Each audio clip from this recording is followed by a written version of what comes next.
ভাগ্য কাকে বলে জানি না, সুখ কাকে বলে তাও জানি না, কিন্তু জানি ছোট ছোট যত্ন আর ভালোবাসা জীবনে থাকলেই সেটাকে সুখ বলে। তো আজকে শুক্রবার ছুটির দিন। তো আমার হাজব্যান্ড বলছিল যে সে আরবি খানা রান্না করে আমাকে খাওয়াবে। তো এর আগেও গরুর মাংস দিয়ে একবার খাওয়িয়েছে, তো সেটা ভীষণ মজার ছিল। তো বাচ্চারা চিকেন পছন্দ করে, সেজন্য আজকে চিকেন দিয়েই আরবি খানা তৈরি করব।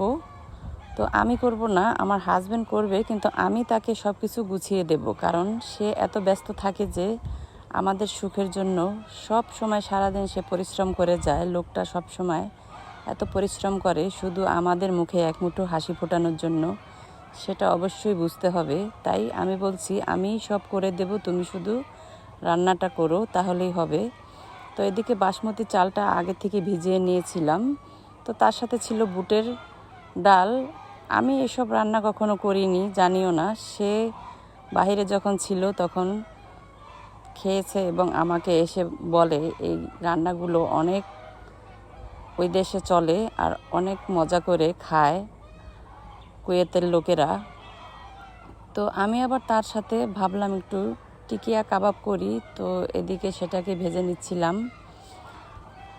তো এভাবে সত্যি কার সৌভাগ্য হয়েছে হাজব্যান্ডের হাতের রান্না খাওয়ার জানি না, তবে আমার হাজব্যান্ড আমাকে অনেক রান্না করে খাওয়িয়েছে। আজকে মুরগিটা আনাম রেখেই তো ভাজবে, সেটাকে কাটবে না। তো মাসরিব আমার ছোট ছেলে বলেছিল একদিন আনাম মুরগি ভেজে খাওয়াতে, তাই ওর বাবা বলছিল তো আজকে থাক, এটা আনামেই থাক, ছেলের শখও পূরণ হবে আর খাওয়াও হবে। তাই আমি বললাম ঠিক আছে।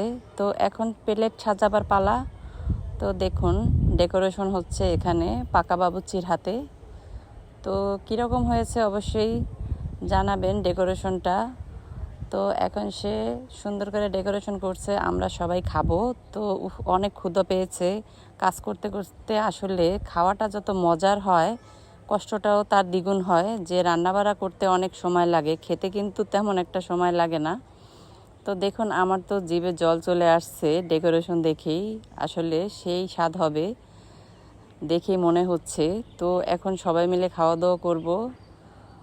তো খেয়ে অবশ্যই বলবো রান্নাটা কীরকম হয়েছে।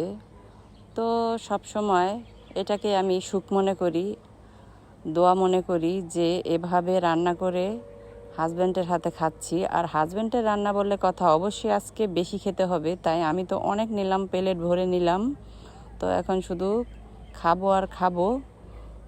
তো খেতে খেতে মনে পড়ছিল আমার বাবার কথা, যদিও বাবা নেই, কারণ কোনো এক সময় সব কিছু খেলেই বাবাকে ফোন দিলে চলে আসতো, তাকে ছাড়া কোনো কিছু কখনো খেতাম না।